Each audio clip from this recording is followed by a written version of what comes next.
وەختتان وەخێر خەڵکە کوردەوار و میدوارم لە هەر کوێ هەن ساق و سەلامەت بن. دەستگاهە پرۆپاگاندای دەوڵەتە ئێرانی و هاوکارەکانە دەوڵەتە ئێرانی کەوتگنە کار لە گۆڕینە ئەم دەمامەکەی و لە سلێمانیە خەریکە اتفاقەکەوێ. یەکێک لەمانە عنسورێکی نامەطلوبی لووسکەڵەی سپای پاسدارانە بەناوە عەلیە جەوانمەردی. عەلیە جەوانمەردی لە هەر کوێیەکا کە دەوڵەتە ئێرانی گەرەکی بێت ئەهدافە خۆی بواتە ڕێوە ئەم ئاغا بە عنوانە تریبون بەکارتێنێ وەکو ڕۆحوڵایزە. کاری ئەمەشە بووگە سۆچی بووگەسە ئەوەی کە نهێنی پشت پەردەی هەسوو خەوەری پێئەگا لە وزارەتە ئەمورە خارجەی ئەمریکا و لە پنتاگۆن. ئەم لووسکەڵە وە کەسێکیش نییە باتە ناوت دەمی جەمی بکاتەوە وە بەرخۆردی پێ بکە بۆ لەبەرەوەی ئەربابان وانە پشتیا تا ئەم وەکو عروسەکی وەکار بێرن و ئەم بێت ئەفازاتە ئەوان بکاتە ناوە مێشکە خەڵکیوە. ئەڕۆین ئەفازاتە جەدیدە ئەم کاورایە لووسکەڵە بەناوە عەلیە جەوانمەردی لە ئاخرین تەلاشیە بۆ جێبەجێکردنە بەرنامەکانە دەوڵەتە ئێرانی گوێ بدەین و تەحلیلیکەین. سەرەوە ئاڵوگۆڕی گرنگ ڕوویداوە ئەویش ئەوەیە کە باڵانسی کۆماری ئیسلامی لە سلێمانی خەریکە دەگۆڕدرێ. چۆن خەریکە دەگۆڕدرێ؟ باڵانسی کۆماری ئیسلامی لە سلێمانی چۆن خەریکە دەگۆڕدرێ؟ چۆن دەگۆڕدرێ عەلیە لووسکە؟ دەوڵەتە عێراق تەوەسوتە ئەمریکا ساڵە 2003 ئەشغاڵ بوو. ڕژیمە سەدام حوسێن نەما. کۆلۆنیەکانە دەوڵەتە ئێران و بەچەکانە دەوڵەتە ئێران لە سپای بەدر و گرتگە تا بنەماڵەیە ئایەتۆڵڵا جۆرا و جۆرەکانە شیعە سەرازیر بوونە ناوە خاکە عێراق. باڵەکانە شیعەیە ئیسلامیە سەر بە دەوڵەتە ئێرانی کەوتنە دەسەڵاتە عێراق و بوون بە حاکمە عێراق. هەر لە مقتەدا سەدر و گرتگە تا بنەماڵەی حەکیم تا میلیشیای جۆرا و جۆرە سەپاهە پاسداران و بەیتە ڕەهبەریە ئێرانی بە بەرچاوە ئەرتەشە یاڵەتە متحدەیە ئەمریکاوە نیروەکانە سپای قودس و هێزەکانی لە ناوە عێراقا وەچیان سند گەورە بوون و حاکمیەتیان گرتە دەست. سەپاهە قودس عەلیە لووسکەی جەوانمەردی نە نیروی زەمینی هەست، نە نیروی دەریایی هەست، نە نیروی هەوایی هەست. سەپاهە قودس مشتێک ئەفسەرانە ئێرانین کە تەجهیزە میلیشیاکانە پرۆکسیە خۆیانەکەن کە تائبە ئەحلە حەق، ئەسائبە ئەحلە حەق، سپاهە بەدر، حیزب وڵڵای لوبنان، پەکەکە، یەکشێتی بەنەوعێ پارتی و مشتەقاتە ژێرە دەسە ئەمانە کە کۆمەڵە و کە دموکرات و ئەوانەنە کە ئێوە هەن. ئێستا چۆن ئەم لولویە جمهوریە ئیسلامیە دەسی نەماگە؟ جەلال تاڵەبانی خۆی ئەوەڵین نەفەرە قەرارگاهە ڕەمەزان و خۆی ئەوەڵین نەفەرە سەپاهە قودس بوو. ئەم حیزبانەی حکوومەتە حەلیم داردەسە دەوڵەتە ئێران و یاڵەتە متحدەیە ئەمریکا و دەوڵەتە عێراق بوون لە داپڵۆساندنە مەردمە کوردە. بە بەرچاوە یاڵەتە متحدەیە ئەمریکا ئەرتەشە ئێرانی هاتوو چۆەکا لە خاکە عێراقا. بە بەرچاوە یاڵەتە متحدەیە ئەمریکا قاچاخن نەوت ئەکرێت بۆ ئێران. ئێرانێکەوە لە ژێری تەحریمە ملیۆنها بۆشکە نەوت خەریکە ئەگوێزرێتەوە پەهبادێکی ئەمریکایی هەڵنەسا دوو تانکرە نەوت بسووتێنێ. تانکرە نەوتەکان وا سەرە ئەگرن لە مەرزە باشماغ و لە پەروێزخانە ئەوێسن. یاڵەتە متحدەیە ئەمریکا لێی ناگرێت چون ئێران تەحریمە. چۆنە یاڵەتە متحدەیە ئەمریکا ئیستا کە دەست کورت کاتۆ ئەویش بە پشتیوانی لە پاڤڵ جەلال حەسام الدین تاڵەبانی. عەلیە لووسکەڵەی جەوانمەردی. ئەمریکیەکان هێندێک بەڵگەیان کەوتە دەست کە ئێران لە ڕێگای ئەمریکیەکان هێندە بەرگیان چۆن کەوتە دەست؟ ئەمریکیەکان هێندە تۆ چ کارەی؟ CIA وزارەتە پنتاگۆنی تۆ چ کارەی؟ کی ئەمریکیەکان هێندێ ئەمریکایەکان ماتەڵە بەڵگە بوون دەوڵەتە ئێرانی قاچی لەوێ داکوتاگە مراوداتە بازرگانی دەوڵەتە ئێرانی نەوێ عێراقم لێ لە برسیە چه بەڵگەیەکی کەوت کەسە دەست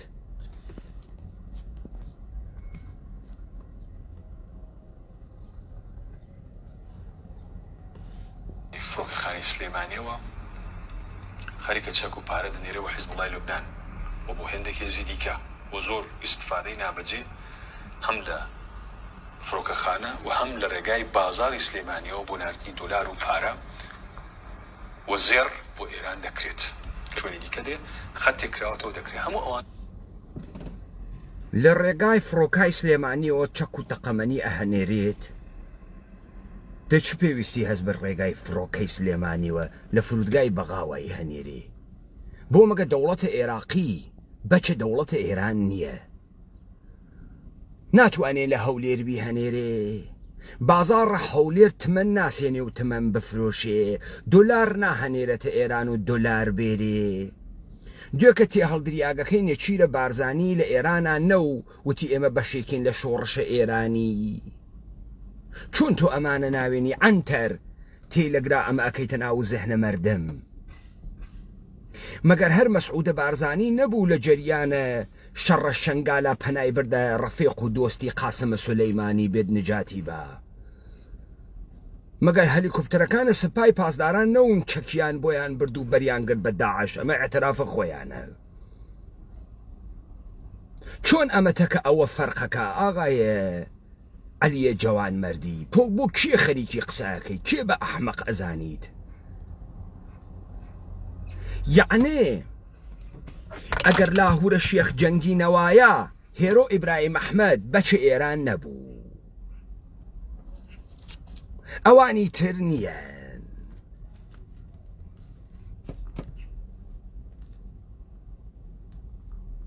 زێڕ و تەڵا ناهەنێرن نەفت ناهەنێرن بازرگانی ناکەن پیلەوەری ناکەن ئەە دەستی بەسەردای چیران زانیاریەکانی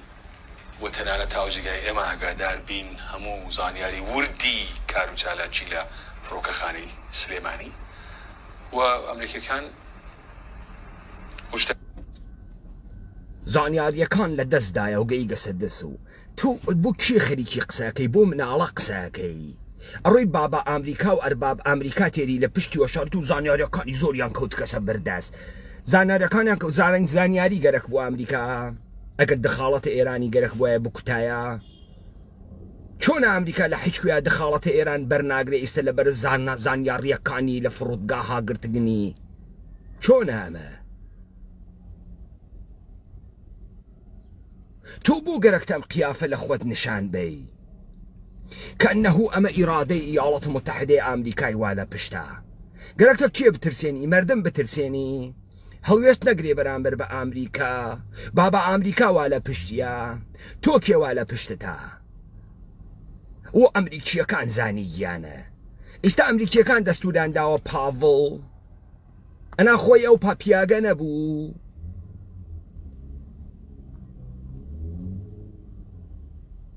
دارێکی زۆر جددیاندا بە سەرکردایەتیەکێتی نیشتمانێکی ئەو چەند کەسە دەبێت کۆ ببنەوە دیاوەیەکە بە جۆرێکی کە تەحامل دەکەین لە شاری سلێمانی بە چەشەی دوو بنەماڵی دەناسێت ئەی ئەمریکیەکان بۆچی هۆشداری جددیان نەداوە دەوڵەتی ئێران وەختێ 27 موشکی کردو قنگا ئەمریکا لە عێراق ئەی دەوڵەتە عێراقی بۆ هۆشداری نەداوە ئێران وەختێ سەروەریە خاکە عێراقی نیاژێری پێ و 27 موشکی لە کرماشانە و نیاقەی بارەگاکانە دەوڵەتە ئەمریکا ئەی بۆ هۆشداری نەدا پێی وەختێ سنوورە عێراقی دابەزاند و موشک ئەهەنێرێ لە خاکە خۆی وەی هەنێرێ بۆ ئەوێ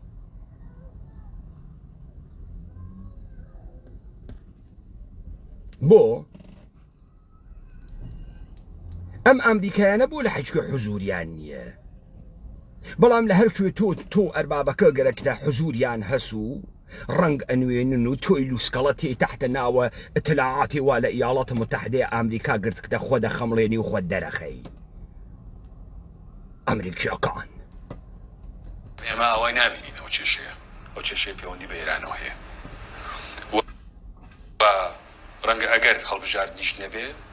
مەسەلەی هەڵبژاردن نەبێت کە یەکێتی لی بەپەرۆشە تۆ هەرچی سیاسەتەکانە ئێرانە وەختی لە زوانە تۆی لووسکەڵە تێتە دەرەوە ئەچەسپێت تۆ ئەم قسانە دەقیقەن بۆ ئێرانەکەی یەکێتی نیشتیمانی زەختی لەسەرەکە لە ئێران دوور بکەوێتەوە زەختی لەسەرەکە ئەو بێقانونیەی کە لە زۆر شوێن کراوە لە دژی بەرژەوەندەکانی ئەمریکا و تەنانەت زانیاری دراوە لەسەر ئەوەی کە بۆ نمونە لەو شوێنانەی هەولێر بدرێت لە کوێوە زانیاری دراوە بە ئێرانەکان لەوەش گەڕێن کە خوان مەسەلەی دەرمانداوکردنی هێرۆخان و کەسانی دیکەش مەطرح دەکەن ئەوە دێ ئامریکایەکان خۆناوسکیان نەوەڕیاو هەروە کە کەشتیەکانە ئەسڵحەکانە ئێران ئەڕوات لە مەدیتەرانە ئەیگرن با لە فرودگای هەولێریشا دوو مەحموولە سیلاحی بگرتایە لە فرودگای سلێمانی خۆناوسکی نەوەڕیاو لە کێ ئەترسی ئەمریکا بۆ چاوەڕوانی زانیاریە و بانگەکە لە پاڤڵ لە گۆشەیەکە و پاڤڵ بێرە ئەگرا و ئەوە سێ چوار نەفەر لە ناوە ئەو یەکێتیە خەریکن ئێوە خراو ئەکەن و با بزانیت و ئەگەر نەزانی ئێمە بەرخۆر دەکەین ئەمریکا لەگەڵ کێ تەعاروفی هەست شەرم لە کێەکە ئەی بۆ مستەقیمەن ئێقدامی نەکرد تا پاڤڵ بە هەنێرە و لووسکەڵەیە وەکو تۆ بێ زەهنیەتی خەڵکی ئامادە بکە و خوا هەڵی ناگریە و ئەمە بەرعەلێهە ئێران بووگە زۆری خوان بخوان کارمان بەوە نییە بەڵام ئەوەی کە لەسەر ئێرانە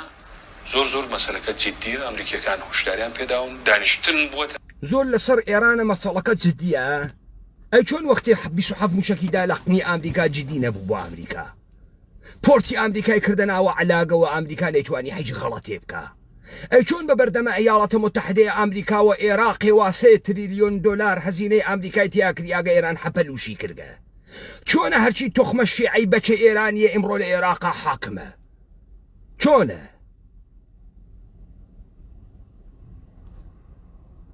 کەس نییە جواب باتۆ چۆنە حەشت و شعبی و کەتائبە ئەحلحەق و جەیش المەهدی و تەمامە ئەمانە بەشێک لە وەزارەتە دفاع عێراقین ومعاش ئەگرن لە وەزارەتە دفاع عێراقی وا تحت قیومیەتە ئیاڵاتە متحدەیە ئەمریکاس مستەقیمەن ملیشیاکانە ئێرانی لەوێ حاکمن ئیاڵاتە متحدەیە ئەمریکا حیچێ نایژی ئەی چۆن لەگراتێتی گیریاگەیژیتی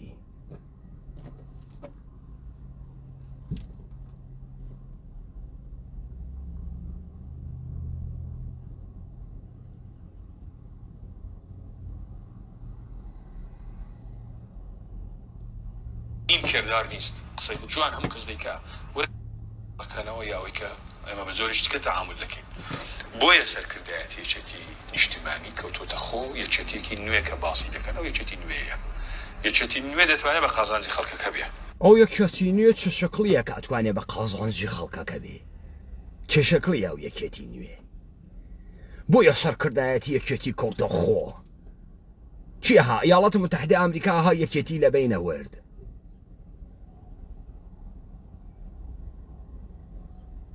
یەکێتی نوێ چه شکلیە کە بە قازانجی خەڵکەکەیە قازانجی ئەم خەڵکە چییە ئاوتەماتەی ئێرانی ئیتر نایێت نەوت ناهەنەریە لە تەریقە سپای پاسداران و لە بەنادرە جنوب ئێرانە و بفرۆشێت قاچاق مەوادە مختلف ناکرێتە کە یەکتریە چۆن بە قازاجە مردمە کەس یەکێتی نوێ چه شکلیە ئیتر سپاها قودس نیەن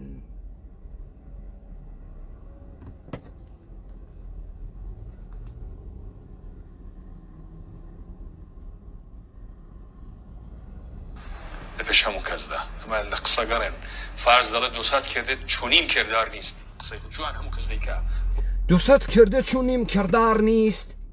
دادی کردەکانە تۆ کوان ئەنتەر کردەکانە تو کوان تو کیچ کارێتی ئەم قسانەکەی سەرچاوەیەک و هەڤاڵێکمان بە دەستگەیشتە تو چکارەی مەئمورە سیایەیت تو چه کارەی تۆ مبارزی کوا مەتنە ئینقلابیت کوا مبارز بەر عەلەیه کێیت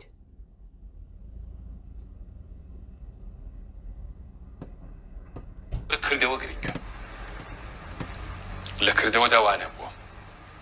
بۆی هەر ئەوانەی کە 16 ئۆکتۆبریان خوڵقاند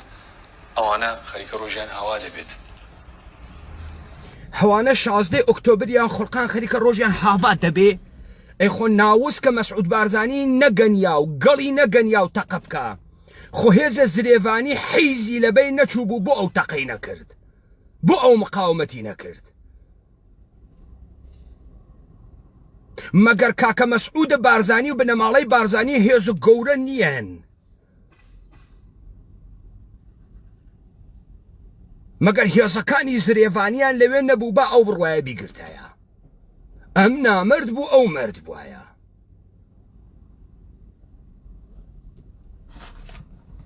کاورای کاول تۆ گەرەکتە کێ بخەڵەتێنی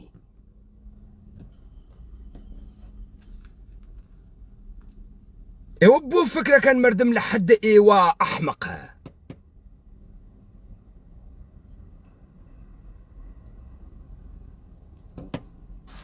من پێ وایە هەموو ئەوانەی کە بە جۆرێک زەبریان لە خۆداوە زەبریان لە گەلەکەیاندا و ڕۆژیان هەر ئاوا دەبێت و تا سەر نامێننەوە ئەوە زەبریان لە خۆیان داوە زەبریان لە گەلەکەیان داوە ڕۆژیان تا سەر نامێنێتن چۆن گەل کێس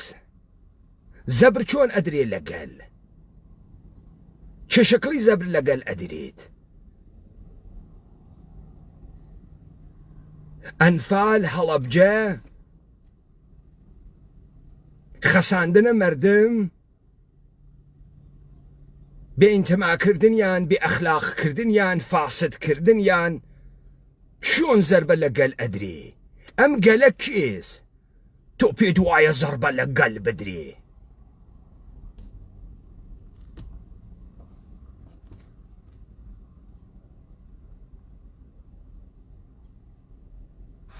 جەبری تاریخ هەروە بۆ هەروەش دەبێت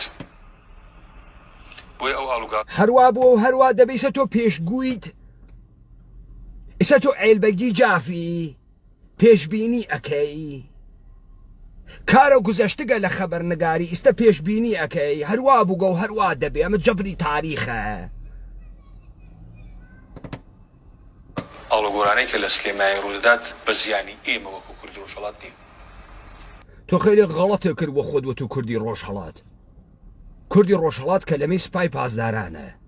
کاورای تی هەڵدریاک ڕۆژهەڵاتە کوێ بورکینا فاسۆ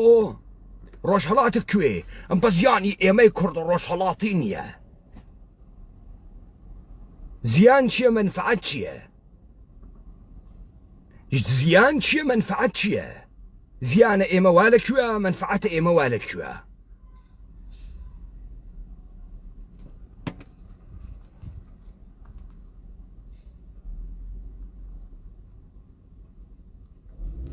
بە زیانی ئێمە نییە بە پێچەوانە بە قازانجی ئێمەیە بۆی کە چۆن بە پێچەوانە بە قازانجی ئێمەیە چ شکلی بە قازانجی ئێمەس یانە چه اتفاقێکەکەوێ کە بە قازانجی ئێمەس دەبێ حدودێکدا بندرێ بۆ دەستی وەردانەکانی ئێران هەرچەند ئەوان لە ڕێگای کاک عەلی باپیر و لە ڕێگای کەسانی دیکەوە یانێ ئیستە حدودی دانیاگەل لە بەغا ئەمریکا بۆ دەستی وەردانەکانی ئێران لە سووریە چی داینیاگە لە ئافریقا چی داینیاگە حدودی دانیاگە بۆ دەستی وەردانەکان هەر سلێمانی ما بۆ حدودی بۆ دابنی ئەمریکا چۆن ئەمریکای گەڵگەنیک لە بەغاوە ناتوانێت حدودی بۆ دابنێت خەریکن هەوڵ دەدەن ئێران هەوڵ دەدەن کە نەیەڵن ئەو ئاڵوگۆڕە بکرێت بەڵام خۆیان پێ ناشکێت ئەگەر خۆیان نەخواستە خوێنێکیش بڕژێ لە سلێمانی چۆن ئێران قووەتی پێ ناشکێت خەریکە هەوڵ دەدا قووەتی پێ ناشکێت چۆن قووەتی پێ ناشکێ ئێوە نەبوو 27 موشکیدا لە ئەمریکا ورتەی لێ نەهات 27 موشکیدا لە ئەمریکا بابا ئەمریکا واتەوە پشتیە نازی چۆن توانی 16 ئۆکتۆبر دروستکە قووەتی نییە لاهور بێڵێتەوە چییە بابا ئەمریکای سپای برگەسە سەر مەرزەکەی ئێران هەواپەیمای B-52 لە تارانە خەریکە ئەسوڕێتەوە چۆن قووەتی نییە ئەی ئەم گشتە فشە چی بوو بەسەر ئێران کردان ئێران زلە و ئێران قودرەتی هەسوو ئێران چی بکەین و خواهڵی ناگریت و ئیسە چۆنە ئێران زۆری نییە پاڤڵە چڵمن لابووە چۆن نێسی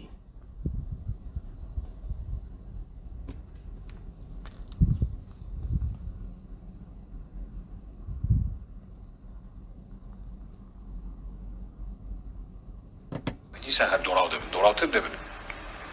لەبەر ئەوەی وا بەری نادەن کە هەروە بە ئاسانی ئەوێ چی پێیان خۆش بێت بیکەن دەستی هێزی گر ئامریکا ئەمە 40 ساڵە ئێرانی بەرداگە هەرچی مەیلیسی ئەیکا کارمەندانە سەفارەتە ئامریکای گرت 444 ڕۆژ بە بارمتە گرتنی ئامریکا هیچ غەڵەتێکی نەکرد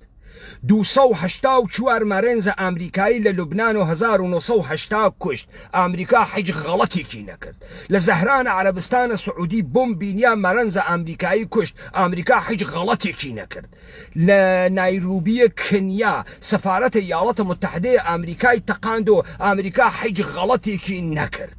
لە بۆینەس ئایرەسە ئارژانتین دەفتەرە یەهودیەکانی تەقاندۆ ئامریکا هیچ غەڵەتێکی نەکرد ئامریکا چه غەڵەتێکەکە لە بەرامبەر دەوڵەتە ئێرانە ئەم تەوەهۆمە بۆ ئەدەی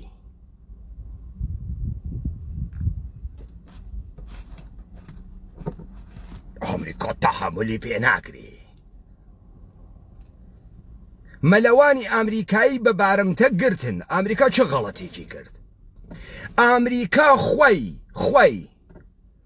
مەلایین دۆلار باج ئەدا بە دەوڵەتە ئێرانی لە ئازادکردنە گرەوگانەکانە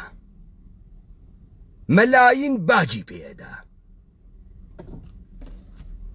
ئێستا گەلێکێ بێ بەر بە لاهور بگرێ چەک و دۆلار و ئەمانەی نەوات ئامریکا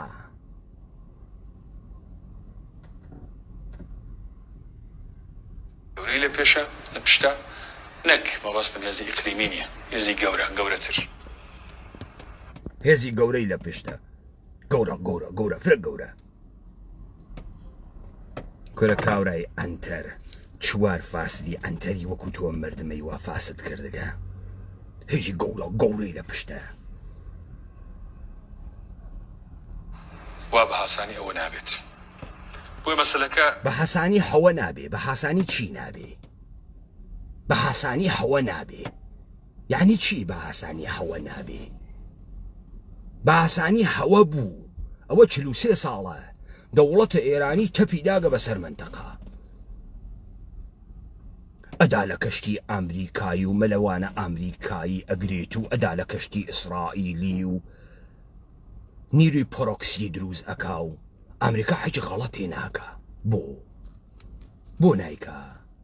ئەی بۆ پەلامارە سەدام حوسێنیدا ئەی بۆ پەلامارە تاڵەبانیدا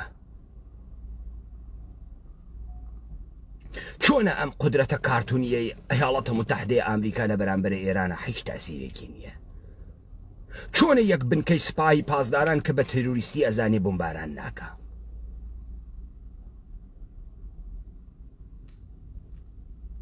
تەنیا مەسەلەی عایلەی نییە زیاتر لەوەیە و ئاواژ نامێنێتەوە کۆتایەکی ڕەنگە سەیر و سەمەرەتری هەبێت کە با چاوەڕێبی مزین چ دەبێت ڕەنگە چەند کەسێک سجن و زیندانی ئاواژ نامێنێتەوە کۆتایەکی سەیر و سەمەرەی دەوێت ئەم قسانە تۆ ئەیکەی بۆ پاڤڵ و بنەماڵەی و ئێرانە تۆ خەریکی ئەیکەی محکەمەش بکرێن ئەگەری ئەوە لە ئارادا هەیە بەرحاڵ مۆزوعی هەڵبژاردن هەیە زۆر شت ڕەنگەنیان هەیە و نەتوانن بە پەلە بیکەن بەڵام دەکرێت لەبەر ئەوەی بە تاکیدەوە ئەمریکایەکان ڕەنگەی پیان وابێ کە نابێ ئیجازە بدرێت بە ڕەنبازێنەوە بۆ دوو لایەنە کارکردنە ئەم کار لەگەڵ ئەوام بکەن ئەم کار لەگەڵ ئێران کورد دەبێت ساغ بێتەوە لەگەڵ کوێ ئەمریکا چۆن ئیجازەی ئەو ڕیمبازیانە ئەدا بە شیعەکانە عێراق چۆن ئیجازەی ئەو ڕیمبازیانە ئەدا بە بنەماڵەی بارزانی وا مەسەی بارزانی نامەی تەسلیەتی بۆ مەرگی بابەی قاسمە سولەیمانی ئەنووسا و هەیئەتی ئەهەنارد ئیسە تۆ گەرەکتە بێژی پارتی فرە پیاگە پارتی لە مەلامەچەی باوکیوە نۆکەر بوو خانەزادی کەرەجنشین بوو تازە ئەگەر یەکێتیەکان سەرسنووریە مەریوانی و سەقزی بوون ئەوانە لە کەرەژ و بە چتێرون بوون پاڵیان داوە حاڵیانە کرد تۆ گەرەکتە بەر بۆ کێ پاکەکەی بەرە کێ پاکەکەی تۆ وا ناهێڵی تەکان بخوا کورە کاورای کاولە ئەنتەر گوێ بگرە تا من حاڵی کەم دنیا چه خەوەرە.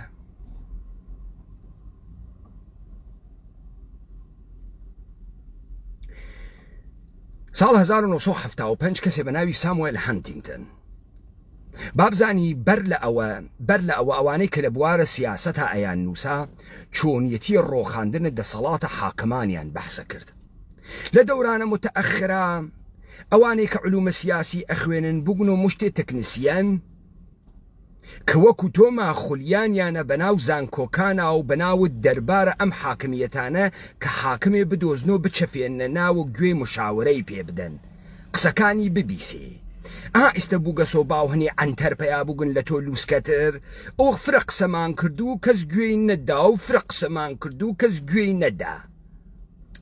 ئمڕۆ ئەوانەی لە بوارە سیاسەتا خەریکن دەرس ئەخوێنن مشتی ئەنتەری لووسکەن و شوێنە ئەربابە ئەگەڕێن بچەفێنە ناوە گوێ وەکو تۆ پێشگویی ئەکەن.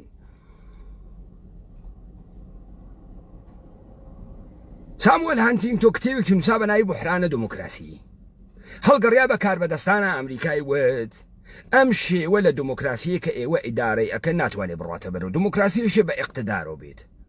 بۆیە ئێشێ حەوزەیە دەخاڵەتە مردم لە ئومورە سیاسیە قەت بکەن و بیوەڕن و لە بینی بوون. ئەم جەهانەی کە تۆ ئمڕۆ ئەیوێنی لە دەوڵەتە ڕەفاح تێپەڕیگە چووگە سەناوە دەوڵەتە شەڕ.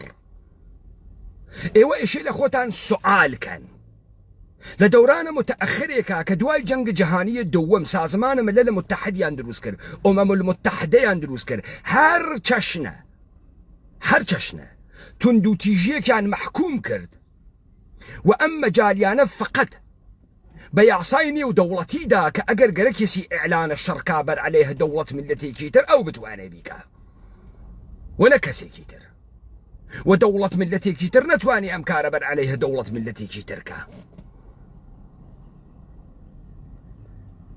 در نتیجة سياسة قيم سياسة خوپاراستن والدفاع بو. زاني سياسة الجديد ل 1980 چیه؟ كنا روات جيرة قوانين بين المللي كبپێچەوانێ یاساینێ و دەوڵەتیە. لما قولي الدفاع تو إشي منفعل بي باسيف بي بوێسی تا پەنامارە سنوورەکانە بن بۆیە ئێشێ سەنگەرەکانە قایم کەی کە دوژمنی خارجی نەیە پەلامارە سنوورەکانە بە. بەڵام لە مەقولەی جەدیدە کە ناوی ئەمنیەت وە سیکیوریتیە لە دەوڵەتە شەڕە تۆ عەمەلیاتە پێشدەسانە ئەکەی دەزەوەشێنی. ئەمە لە کەیوە دەسی پێ کرد؟ لەو کاتەی کە شەڕە سارد تەواو دێ ئەگەر شەڕە سارد تەواو بوایە مجموعة دولة لبرامبر مجموعة دولة ترابي وسيايا ئیستا ئەم دوژمنایەتیە نامێنێ چۆن ئەم جەهانە مەبنای توندوتیژی ئەم جەهانە چییە؟ مەبنای مەشروعیەت ئەم توندوتیژیە چییە؟ دوژمنێک وا بێنەزم ئەکا. ئەم دوژمنە وا بێنەزمی ئەکا کێز ئەم دوژمنە وا بێنەزمی ئەکا؟ کاورای کاول ئەمریکا دوو ڕووبەری هەست. ڕووبەرێکی ئەو ئستثناسە کە ئێژێت ئێمە لە فەرقەکەین لەگەڵ فەسادە حکوومەتەکانە ئەوروپایە مەسئولیەتە جمهوری خوازی و مافم مرۆڤ و قەوانینە نێودەوڵەتی وا لە ئەستۆی ئێمە سادری ئەکەین بە دنیا. وەلێ ئیستثنایەکی تریە وەسە کە یاڵاتە متحدەیە ئەمریکا بە عنوانە گوندەتەرین زلتەرین هێز ناڕواتە ژێرەبارە قەوانینە نێودەوڵەتی. بۆیە وەختی ساڵە 2002 دیوانە کەیفەریە لاها دروستەکەن ئەمریکا ناچێتە ناوی. ئیستا ئێوەمانان لە پشتە تەوجیهکردنە سیاسەتەکانە ئەمریکا چی وەکارەوان قاعدەی ئەوەڵ دەرسورەتەکە دروست نییە. تۆ لە پشتە قاعدەی ئەوەڵ گەرەکتە ئەخلاق بێری وە وەزیفە بێری. بۆ ئەمریکا ئەخلاقی حرەکەتەکە و وەزیفەیەسی کە دموکراسی بەسەر ئەم جەهانە بڵاو کاتەوە لە کاتێک ئەوانیە. والسرفن مسألة زورة يعني إستا يالات متحدة أمريكا تك إيران مشكلة ديمقراطية هاز أريكا وراي كاول چون أو حكومة الشريعتية الشيعية هاز دي أم جهانة نزم أم جهانة بسر چي وروات الروا بسر دولار دولة إيراني نفط بدولار نافروشي لسر بانك دەوڵەتە ئێرانی بانکی نییە، سوودە 28% ناگرێ، سەر هەر چوارڕایەکی پڕ نەکردگە لە ئەنوا و ئەقسامە بانک. دەوڵەتە ئێرانی تابع یاسایە نێودەوڵەتی نییە، ئینقلابی کردگە شۆریاگە خەریکە ئەی شێوێنێ ئەم نەزمی جەهانیە واسە؟ ئەرێ واسە؟ کامەسە بۆ ناوێنین دەوڵەتە ئێرانی لە جێگەیەکە جددی تەکی ئەم نەزمی جەهانیا دەرکەوتوێت؟ بۆ ناوێنین؟ بۆ تۆ ئێشێ بێ دوژمنێکی زەعیف بە عینوانە نیرویەکی ترازیاک لەم نەزمە جەهانیە نشان بەی خۆشی قڕۆڵە؟ مەسەلەن ئێران تەلاشەکە چەکە نەوەوی بەدەست بێنێ، بەڵام هیچ وەخت بەدەستی ناهێنێ. لاو حسارە خەینە سەری و نەکەی و بۆ دنیە و ئێران ئەمە 6 ساڵە 70 ساڵە خەریکە چەکە نەوەوی دروستکە و ناتوانێ. بۆ ناتوانێ؟ چون قەرار نییە دروستیکە، چون قەرارە بیکەن بە نمونەیەک کە گویا ئەمە خەریکە لەم قەوانینە بەینالمللی دەرەچێ. ئێران چۆن لە قەوانینە بەینالمللی دەرەچێ؟ بە محاولەکردنی بە دروستکردنە چەک. ئێران بۆچی سیستەمە بانکداریە جەهانی لە بین ناوە؟ بۆ نایوە؟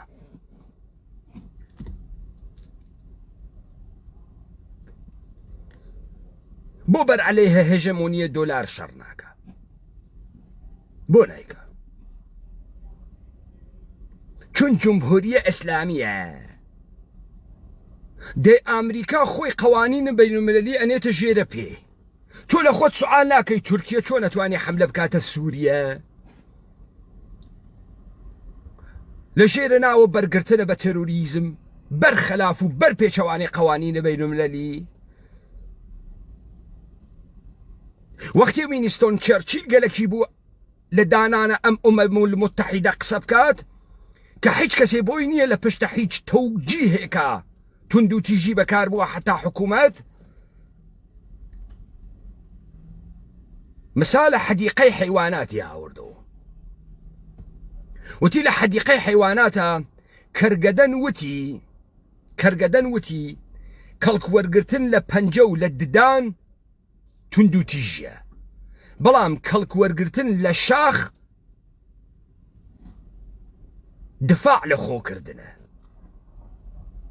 و دفاع مەشروع لە خۆکردنە. وتی کەڵە کێوی و ژوژویش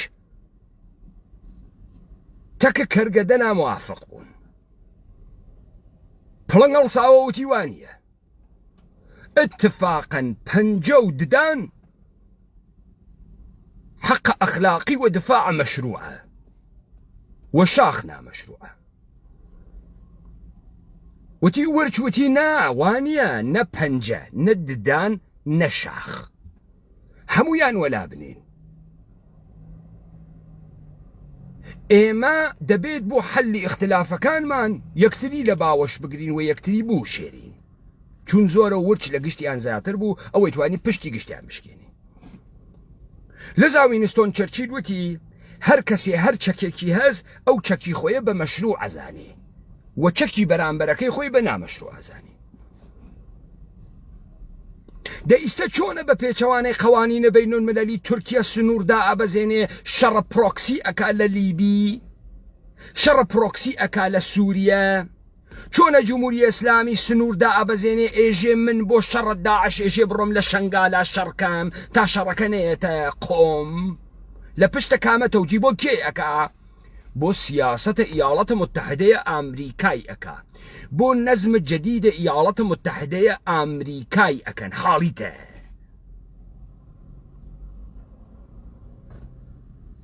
ناوێ ئەم کارە هەر ئیاڵەتە متحدەیە ئامریکا بیکات.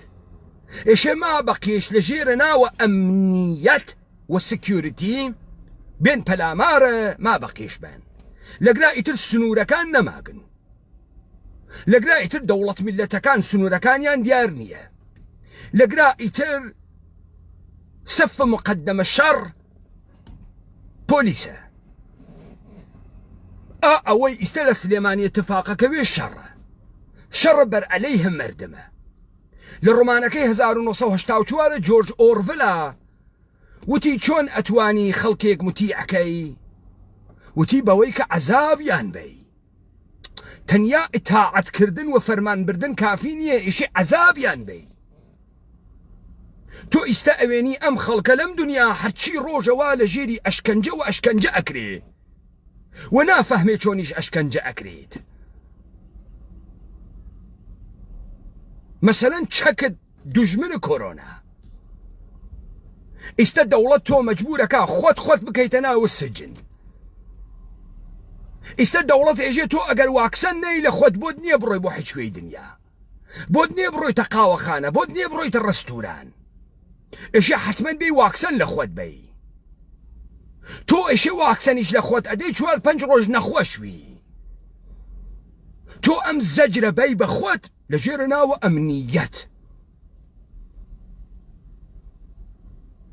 تۆ خەتەرناکی بۆ جامعەی بەشەری ئەمنیەت دروست لە بین ئەوەیت بێنەزمی ئەەکەی ئەمە ئەشکەنجەس و ئەشکەنجە بووگە بە بەشێ لە ژیانە ئێمە بە تەنهایی سەرخەمکردن کافی نییە ئێشێت عەزابیان بدەی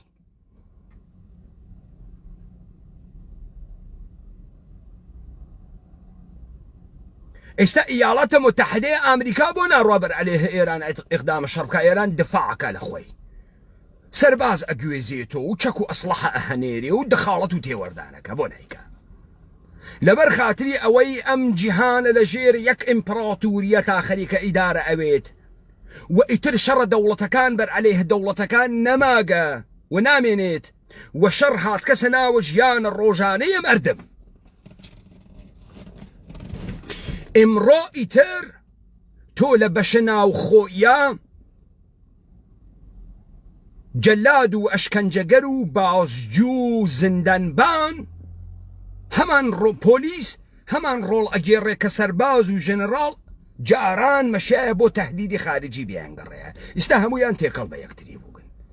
ئەوە نییە تۆ ئێژی پاوڵ بووگە بە نۆکەرە ئامریکا شەڕە ئامریکا ئاکابەری بە تەرۆریزم گرتگە چووگە لاهوری لابردەگە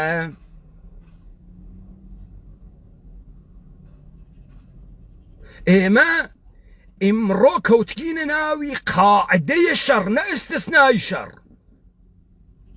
واینە ناوی قاعدەی شەڕە ئەم دەقیقەتە کە ئێوە قسە ئەەکەم لە هەزاران جێگەی ئەم کوڕەی خاکیە شەڕە و شکنجە عمومی بووگەسۆ لە ناوە مەردەمە و ئەشکەنجە زەڕاتخانەی ئەشکەنجە زیاتر و زیاتر و زیاتر عمومی تر ئەوێتەوە تا کۆنتڕۆڵ بمێنێتەوە ئەم شەڕە بەر عەلەیه بێنەزمیە کە نەزمە مەوجود ئەهێڵێتەوە و تەولیدی ئەکاتەوە و باس تەولیدی ئەکاتەوە و باس تەولیدی ئەکاتەوە کاورای لوسکەی عنتەر تۆ کێ هاوردکتی ئیستا زانید ئێران بۆ بەچە ئامریکاس سیاسەتەکان و نەزمی جەدیدێک کە ئامریکا داینیاگە خەریکە بە یەکۆ جێبەجێ ئەکەن لە ئەو خۆ هەڵی ناگری و ئامریکا بەرەگرێ بە ئێران دەی بۆ بەری پێ ناگرێ بۆ ئەمە 43 ساڵە بەری پێ نەگرت بۆ بمبارانکردنە خیابانە پاستۆر کارێکی بوو بۆ ئامریکا چۆن سەدام حوسێنی فوتێ کرد زری کرد کە بیخات چۆن بوشە پەدەر لە ژێرە ناوە دفاع لە حاکمیەتە کۆیتا حەملەی کردە عێراق چۆن ئاغایە کلینتۆن لە ژێرە ناوە حرەکەتە بەشەردۆستانە و مافە مرۆڤە حەملەی کردە یوگۆسلاڤیا ئاغایە جۆرج بۆشە بچووکیش لە ژێرە ناوە پاراستنە ئەمنیەتە جیهانی و ئیاڵەتە متحدەی ئەمریکا پەلامارە عێراقیدا و شەڕە بەر عەلەیه تەرۆریزم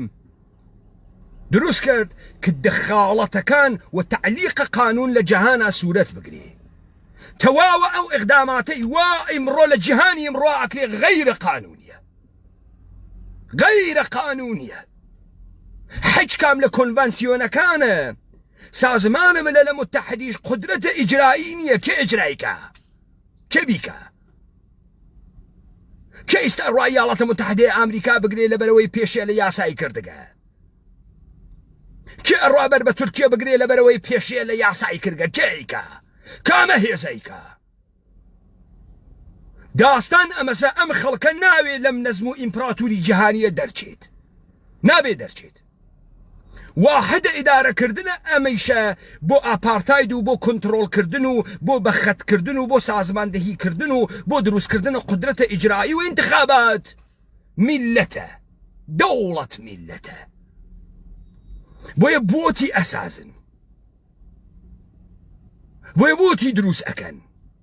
هەروە کە دەوڵەتە ئێرانیان دروست کرد دەوڵەتە عێراقیان دروست کرد دەوڵەتە تورکیان دروست کرد و ئەهێڵنەوە ئیستایەوە گەلە کۆمەتان کردگە خەڵکی حەزبکەن با بزانی لووسکەڵە فقط لە ئەم سەرزەمینە کوردەوارە بەشەر ماگە لە هیچ کوێتری ئەم دنیا بەشەر نەماگە و ئێمە نایەڵین ئێوە ئەم سیاسەتە بووە نەبەرۆ نایەڵین ئێوەی لووسکە ئەوەی دڵتان وا پێوە بیکەن وە گیانە خۆت و ئەربابەکانە وە گیانە خۆت و دەوڵەتە ئێرانە دەوڵەتە ئێران تەوەجۆ بکە لووسکەڵە من نەموت جمهوری ئیسلامی وتم دەوڵەتە ئێران نایەڵین ئەم ساڵت تۆ نیاتە خۆی بواتە بەرەوە نایەڵین پارتی نیاتە خۆی بواتە بەرەوە نایەڵین یەکێتی عاملە سپای پاسداران نیاتە خۆی بواتە بەرەوە و بابزانی ئێمە ئەزانین لە چ جەهانێکا خەریکین زندگی ئەکەین ئێمە ئەزانین بازیەکان چۆن خەریکە ئەڕوات و ئەنتەر و لووسکەڵەیەک وەکو تۆ نایەڵین ئەشکەنجەی مەردمە ئێمە بات نایەڵین درۆ بکاتە ناوە دەمە مەردمە ئێمە لاهورە شێخ جەنگیش ئەگەر پیاگوێت لە بەرامبەرە ئەم تەوتەئە کە بەرعەلەیهی کریاگە ئەوێسیت و ئەبێ بە کەرەستەی مردم لە نابودیە دەسەڵاتە بێشەرەفە قودرەتانە منتەقە لە سەرزەمینە کوردەوارە ئەگە پیاگوێ ئەگەر ئەوەنە خیرەتی پیاگانە بیگرێت بۆیە ئەنتەر من نایەڵم ئەم ساڵە وەکو ئێوە ئەمە بواتە بەرەوە دیت لە ئەوەڵیشۆ بە زوانە مردم قسەم کرد نەهاتم تئۆریەکان بێرم پێت بێژم دنیای ئەمڕۆ چه شکلیە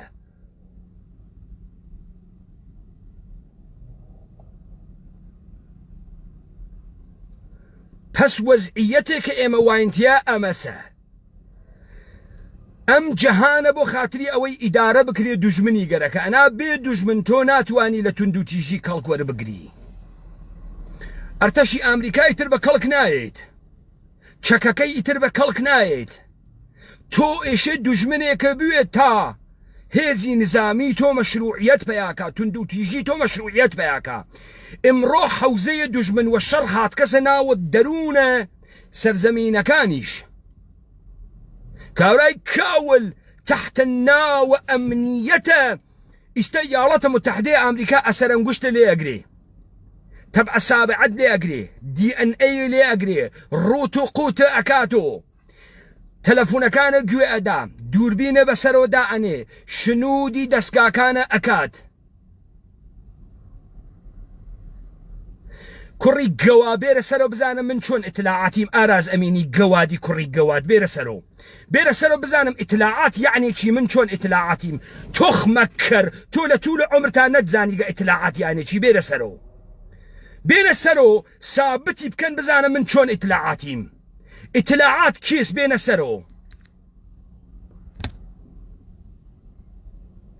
سەرەوە کۆرە بڕۆ گەوادی کوڕی گەواد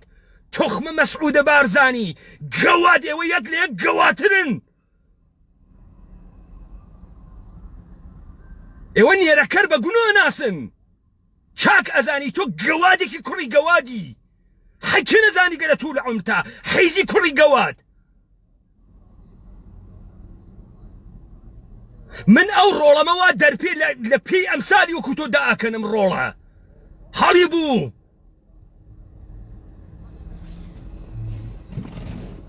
تۆخمە حەیز گشتی حەیزی سپای پاسدارانە گشتی شەوێ 14 سپای پاسداران ئاووسیەکە گەوا باوک ئێژێ تا من تۆم گرت تۆ منە گرت لجير علي خامنەیە هەرچیشەوە ئاوسەویت کوڕی کەر بەر لە گشت کەسێ چوویت بۆ مەراسمە تەحلیفە ڕئیسی وا دەستی لە کوشتارە 7,000 نەفەر زندانیا بوو بەر لە گشت کەسی قاحبە باوک کێ وادارتی کرد بڕۆی بۆ ڕوویت ماس نییە بەدەمتیان و دیار بێ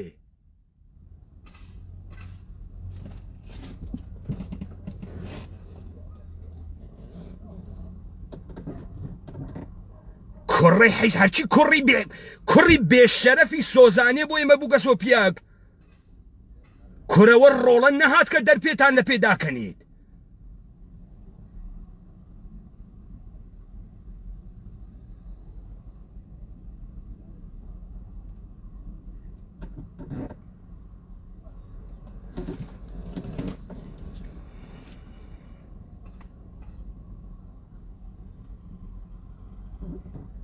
ئەمڕۆ حکوومەتە حەلیم نەمایشە هێز ئەدایژە بەر بە قاچاقچێتی ئەگرم لە پەروێزخانە بەر بە قاچاقچی گرتن وان نییە پاڤڵە زەریف نەمایشە هێز مەدە بە چواردانە پێشمەرگەی گەڵگەنیکتۆ بەر بە قاچاقچێتی گرتن دانانە سیستەمێکی دروستە کە نەزارەتە مردمی بەسەرۆ بێت ئێمە ئێشێ بزانین تۆ چەندێ پارە ئەگری لە کێ ئەیگری بە کێی ئەدەی یعنی ئیسە تۆ کوڕە پێغەمەری بەر بە چی ئەگری قاچاق یعنی چی یعنی ماڵیات نادەن یعنی تعرفە و گومڕوکات نادەن کالا ئەهێنە ناوە حەریم دەیبێن بیدەن وە تۆ چی ئەەکەیوە و پارە تۆ چی ئەەکەیوە و پارە ئەیدەی وە خەڵک بنیادە ئابووری پێداعانەی پاڤڵ تۆ بەهێزە چەکدار و چواردانە تیۆتا بەر بە قاچاقچیگەری ئەگری یعنی ئەو سنوورانە هێزیانتیان نییە یا تۆ گۆڕینی سیستەمە گەرەک بوو شەفافیەتە گەرەک و تۆ لەبەرا ئێشێ بێژی چی قاچاقەکرێ چۆن قاچاقەکرێ ئەم هەڵقەی قاچاقت چۆنە و تۆ چۆن بەری پێ ئەگری نەمایش ئەەکەی ئەنتەرە کوڕە ئەنتەر چواردانە پێشمەرگەی گەڵگەنیک ئەهەنێری بڕوا لە پەروێزخان بەرە قاچاقچێتی بگرێ قاچاقچێتی کێ چی چۆن یعنی گەرەکتە بێژی بەر بە فەساد ئەگرێ چۆن ئەیگرێ بەر بە فەسادگرتن واسە یا بەر بە فەسادگرتن لە ناو ساختارە سیستەماتێت سیستەمێدا ئەڕژێنی کە ئەم سیستەمە نەزارەت و شەفافیەت و ئابەسەریوە و خەڵک ئەزانێ چی تێ چی ئەڕوات چی هات لەکوێ مەسرف ئەبێت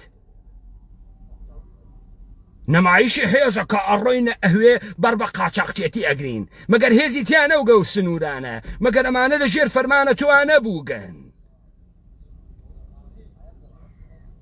قاچاقچێتی بە چی ئەکرێ بە کامیۆن تێتە ژوورۆ پارەی گومڕۆکات نادا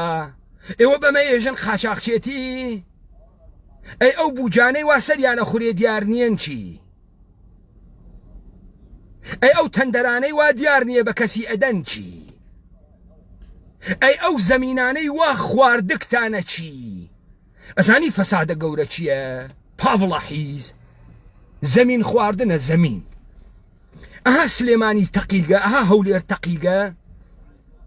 هەرچی زەمینی کشاوەرزیە بە مترێ دۆلارێ سندتان پرۆژەی شارەکێکتان تێخست بووە مترێ 10,000 دۆلار فەسادە گەورە نەوت نییە قاچاقچێتی نییە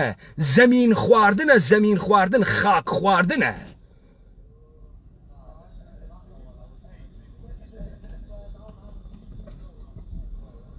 تۆ گەرەکتە بەر بە فەساد و قاچاقچێتی بگری بێرە بەرەوە هێزمە هەنێرە ناوە خیابان بە هێزە چەکدار هیچ شتێ بە هێزە چەکدار هەل ناوێت شەڕە تەکە فەسادا هێزە چەکداری لە مەرحەلەی ئەوەڵا نەگەرەکە ئیرادەی فاسد نەبوونی گەرەکە و پاشان قاوکردن لە ئەفکار و عمومی و ڕای گشتیە مردم کە چۆن ئەم فەسادە ئەکرێ لەم سەرزەمینە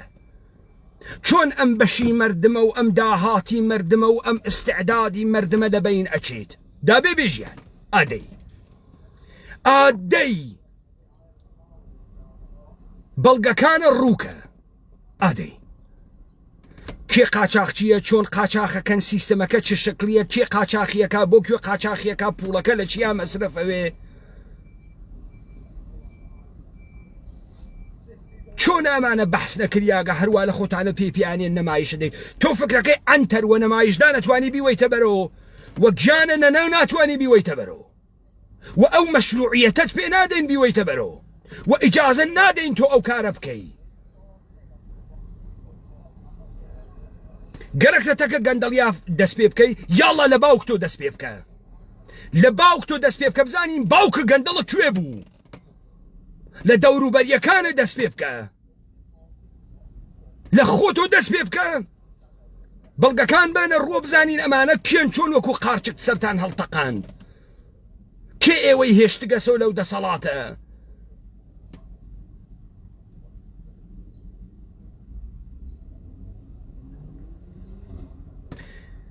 بە نەمایش و پرۆپاگاندا گەرەکیان ئەم حرەکەتە بووەنە بەرەو با بزانن ئێرادەی ئێمە نایەڵێ ئێوەی پڕ و پوچە هیچ کارێ بکەن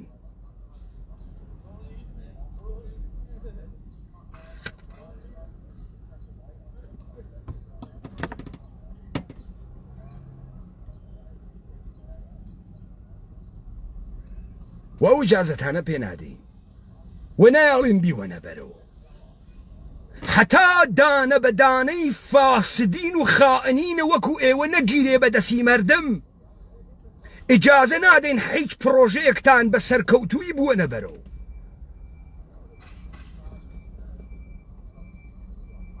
لای ئێوە خۆش